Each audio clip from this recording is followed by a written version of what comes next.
Hello दोस्तों, आपका डर कैफे में स्वागत है।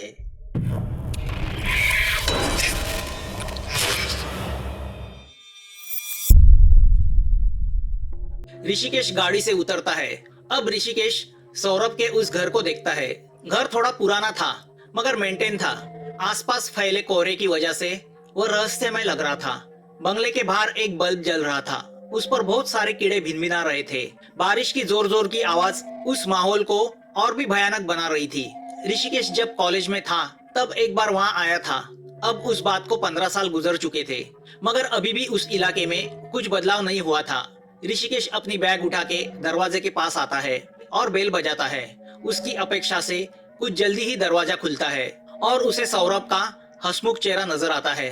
सो सॉरी यार, गाड़ी भी खराब हो गई, पानी भी जम गया और इतनी रात दूसरी गाड़ी का इंतजाम भी नहीं हो पाया, तो मैंने विकास को रिक्शा लेके भेजा। कहाँ है वो? हाँ, पहुंच रहा है वो। ऋषिकेश हंसते हुए बोलता है। मतलब? पता नहीं यार, मुझे उस स्टेशन मास्टर ने लिफ्ट दी। किसने? उस नीलेश ने? सौरभ आश्चर्य से पूछता है। हाँ, उसी ने। अरे यार, मुझे पहले याद नहीं आया, वरना उसे ही फोन करके तुम्हें छोड़ने बोलता। कोई बात नहीं, मैं पहुंच गया हूँ ना। दोनों घर के अंदर आते हैं। सौरभ जल्दी से दरवाजा लगाता है। घर अभी भी वैसे ही है। ऋषिकेश उससे बोलता है। अरे हाँ, हम जब कॉलेज में थे तब तुम यहाँ आए थे ना। यस, मगर सच कहूँ, मुझे ऐसे ही पत्थर के पुराने घर पसंद है। ऑल यूअर्स, जीवा काका। सौरभ अपने नौकर को आवाज देता है। अंदर से एक 55 साल का आदमी बाहर आता है। वो ऋषिकेश को प्रणाम करता है। ऋषिकेश भी उसे प्रणाम करता है। यह हमारे जीवा काका है, घर का सब कुछ यही संभालते हैं। काका, इनका सामान ऊपर वाले कमरे में रखना। पापा कहाँ है? ऋषिकेश सौरभ से पूछता है। पापा 2 साल से दिल्ली में ही है। वहाँ भी हमने पार्टनरशिप में फैक्ट्री डाली हुई है ना। सौरभ का मुंबई के पास बीज और फर्टिलाइजर का एक बड़ा कारखाना था। वह एकलौता लड़का था। उसे ऐसे गांव में बसा देखकर ऋषिकेश को आश्चर्य होता है। वो उससे पूछता है, तुम यहाँ क्या कर रहे हो? तुम्हें तो पता है, मुझे तो गांव ही पसंद है। हमारी यहाँ 40 एकड़ जमीन है। सोचा चलो थोड़ी खेती करते हैं। मगर तुम तो केमिकल इंजीनियर हो ना। हाँ, उसी का इस्तेमाल करके मैं यहाँ हाइपरफोनिक खेती कर रहा हूँ। फार्मेसी को लगने वाले पेड़ पौधे उगाता हूँ। जितना शहर में रह के नहीं कमा सकता, उतना यहाँ रह के कमाता हूँ। बीच बीच में मुंबई आता जाता रहता हूँ। ऋषिकेश उसे देख के हंसता है। बारिश ने थका दिया यार। बोल, क्या लेगा? तेरी फेवरेट एब्सोल्यूट लाया हूँ। सौरभ ड्रिंक का इशारा करता है। सिर्फ ड्रिंक नहीं, भूख भी लगी है। ऋषिकेश उससे कहता है, उसका भी इंतजाम है।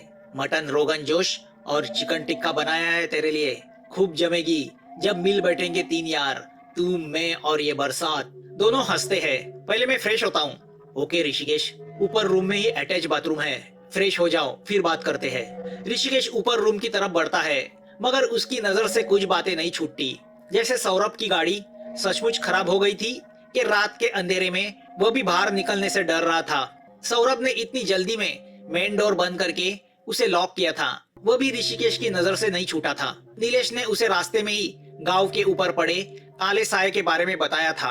मगर आखिर मामला क्या है, ये ऋषिकेश सौरभ के मुंह से जानना चाहता था, क्योंकि उसी सिलसिले को लेके सौरभ ने उसे कोसा भी बुलाया था। घड़ी में 12:30 बजते हैं। 2 पेग और चिकन टिक्का ऋषिकेश की राह देख रहे हैं। ऋषिकेश फ्रेश होके सौरभ के सामने बैठता है। 5 दिन से चल रही है बरसात और पहाड़ी इलाका होने के कारण क्लाइमेट काफी ठंडा हो चुका था, मानो जनवरी का महीना चल रहा हो। बारिश रुकने का नाम नहीं ले रही थी। रात काफी हो गई थी और ऋषिकेश को भूख भी लगी थी। दोनों ग्लास उठाते हैं, एक दूसरे से टकराते हैं। Cheers, cheers. ऋषिकेश आते हुए काफी भीग गया था, जिसकी वजह से उसके बदन में ठंडी चढ़ गई थी। गर्म शावर से उसने फ्रेश फील किया था, मगर सच में तो 2 घूंट अंदर जाते ही वह सही मायनों में ताजा तरोज हो गया। उसने एक पल सौरभ को देखा। सौरभ उसे ही देख रहा था, मानो वह ऋषिकेश को भांप रहा था कि वह उसकी स्टोरी सुनने के लिए तैयार है कि नहीं। बोलो सौरभ, क्या बात है जो तुम फोन पे नहीं बता सकते थे?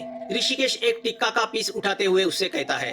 हाँ, तुम्हारे मन में काफी सवाल उभरे होंगे, क्या बात है क्या नहीं, मगर सच कहूँ तो कुछ तो भयानक है जो इस इलाके में हो रहा है। सौरभ बोलता है। एक मिनट। ऋषिकेश उसे रोकता है। मैं मेरा टेप रिकॉर्डर ऑन करता हूँ। ऋषिकेश अपना पोर्टेबल रिकॉर्डर ऑन करता है और टेबल पे रखता है। सौरभ ने सीधा मुद्दे पे हाथ डाला है, मतलब मामला सीरियस है। अब ऋषिकेश भी सीरियस हो जाता है। वो वोडका का एक घूंट लेता है। सौरभ ग्लास उठा के खिड़की के पास चला जाता है। बाहर अंधेरे का साम्राज्य फैला हुआ है। अब उस माहौल में सिर्फ बारिश की आवाज सुनाई दे रही है। वह बाहर कहीं एकांत में नजर लगाता है और बोलना शुरू करता है। वैसे ये कोसाबी पहाड़ी और घाटी इलाका होने के कारण इसकी खूबसूरती कुछ और ही है। यह एक शांत गांव है। बाहरी दुनिया की किसी भी प्रॉब्लम ने अभी तक कोसाबी को नहीं छुआ है। सब कुछ राजी खुशी चल रहा था और करीब 1 साल पहले वो वारदात हुई जिससे पूरा कोसाबी हिल गया। बात पिछले अगस्त की है। गांव की एक 16 साल की लड़की रात को अचानक गायब हो गई। लोगों को लगा वह अपने प्रेमी के साथ भाग गई होगी, मगर उसका प्रेमी गांव में ही था। जब 2 दिन बाद लड़की का कुछ पता नहीं चला तो गांव वालों ने उसे पकड़ के बहुत पीटा। पुलिस ने भी उसे रिमांड में लेके तहकीकात की, मगर उसके कहने के अनुसार जिस रात लड़की गायब हुई उस रात वह घर में सो रहा था। उसके माँ बाप का भी यही कहना था। बिना सबूत के उसे छोड़ दिया गया। फिर बराबर 1 महीने बाद 18 साल की एक और लड़की रात को गायब हुई। यह लड़की पड़ोस के गांव से लापता हुई थी।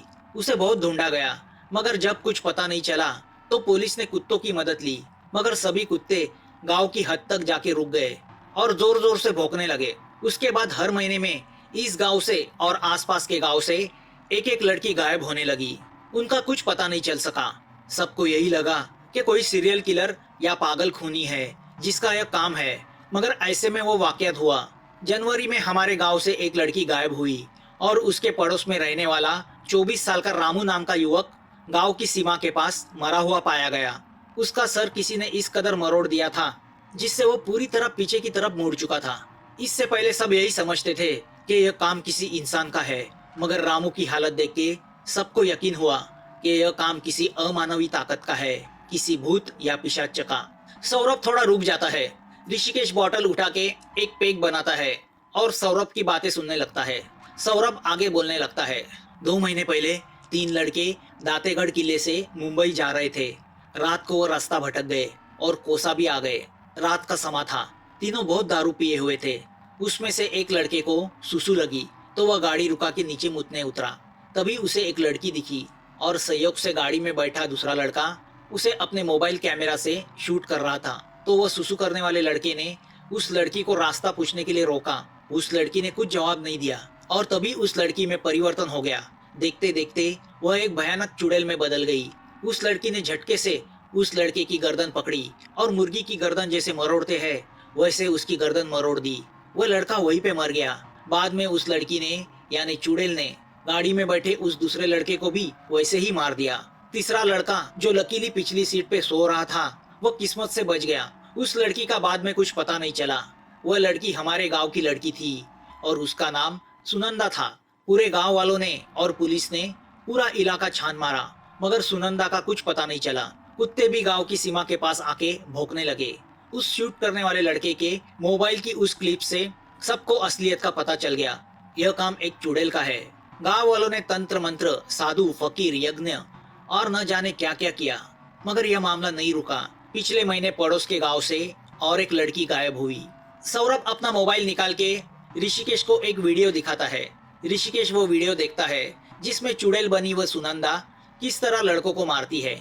वह देख के ऋषिकेश सीरियस हो जाता है। उसे ख्यालों में खोया देख के सौरभ उससे पूछता है, तुमने शायद ऐसे केसेस सॉल्व किए होंगे, तुम इन बातों के एक्सपर्ट हो, इसलिए मैंने तुम्हें बुलाया।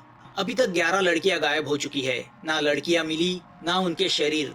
कुछ पता नहीं चला उनके साथ क्या हुआ। वह जिंदा है या मर चुकी है। वह सब मर चुकी है। ऋषिकेश शांति से बोलता है। सौरभ उसकी बात सुन के शौक होके उसे देखता ही रह जाता है। इस कहानी का अगला पार्ट जल्द आपके सामने आ जाएगा। अगर आपको यह कहानी अच्छी लगी हो तो प्लीज इस चैनल को सब्सक्राइब कीजिए। आपके कमेंट्स का हमें इंतजार रहेगा और नोटिफिकेशन के लिए बेल आइकन दबाना मत भूलना। जल्द मिलेंगे एक नए डर के साथ। Thanks for watching.